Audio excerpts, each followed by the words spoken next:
dans ce qu'on appelle la grande cascade. C'est là où se déverse le barrage quand l'évacuateur, quand il est plein et que l'évacuateur de crue jette de l'eau. Hein. Et vous pouvez revoir aussi le lit de la rivière d'origine qui est ici, hein, et qui est à sec aujourd'hui parce qu'il n'y a plus du tout d'eau. L'ouvrage est vide.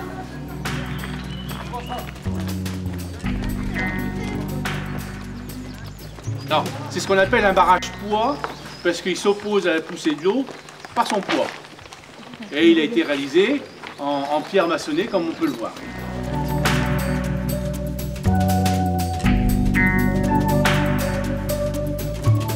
Et ces pierres ont été mises en place à la construction de l'ouvrage. C'était simplement pour pouvoir poser les échafaudages des ouvriers. Il faut se remettre dans le contexte de l'époque. La construction de l'ouvrage a duré 4 ans. Hein, on est dans les années 1860. Tout se fait à la main. Il n'y a pas de grue, il n'y a pas de tronçonneuse, il n'y a pas de machine mécanique. Hein, tout se fait à la main.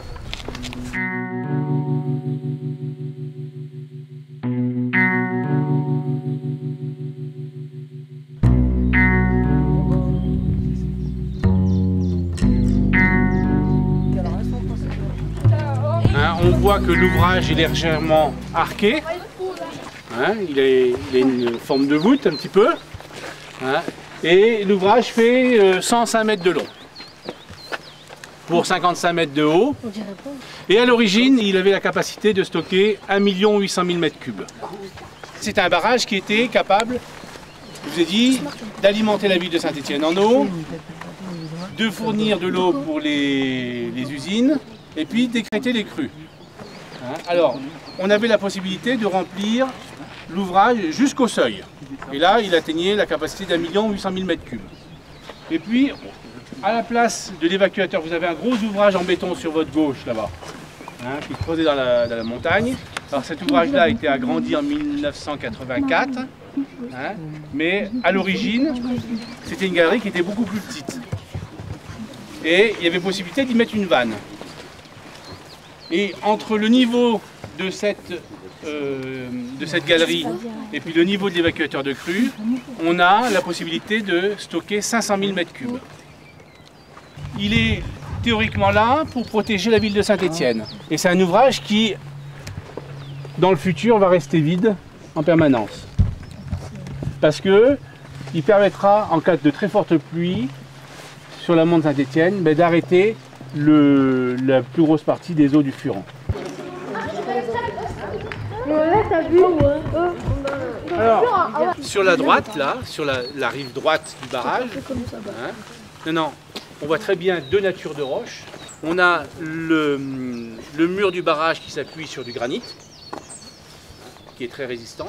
Et juste derrière, on a un schiste qui, lui, l'est nettement moins. Alors les ingénieurs, quand ils ont construit l'ouvrage, eh ben, ils ont appuyé l'ouvrage sur du granit qui résiste.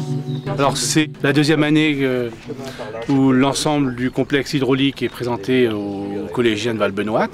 Hein, leur établissement étant en zone vulnérable assez forte, les professeurs ont pris le pli de sensibiliser une classe d'élèves pour qu'ils puissent transmettre ce savoir et cette nécessité de se protéger contre les crues.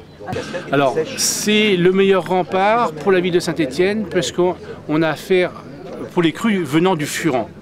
Parce qu'on a une rivière de type torrentiel, on a des crues qui sont importantes, conséquences, mais ramassées sur un délai très court. Toutes les crues du Furan et de ses affluents sont des crues qui durent 3, 4, 5 heures. Donc, on a la possibilité de stocker le surplus d'eau qui ne peut pas passer à l'aval. C'est dans ce contexte-là qu'on se place. On aurait affaire à des crues de la Seine, des crues qui sont lentes et longues. Et il est illusoire de vouloir stocker toute la quantité d'eau parce qu'il faudrait avoir des centaines de millions de mètres cubes à disposition pour pouvoir stocker cette eau. En parallèle avec cet ouvrage-là, doit être réalisé un ouvrage sur le Furet, Et cet ouvrage-là servira à protéger localement le quartier, mais aussi à soustraire un certain nombre de mètres cubes du furet, donc du furan. On a dimensionné l'ouvrage pour une crue de fréquence retour 100 ans, une crue qui a une chance sur 100 d'arriver tous les ans. Maintenant, la prochaine crue du furan, la prochaine crue majeure du furan, sera-t-elle de 100 ans, de 200 ans ou de 300 ans? Nul ne le sait.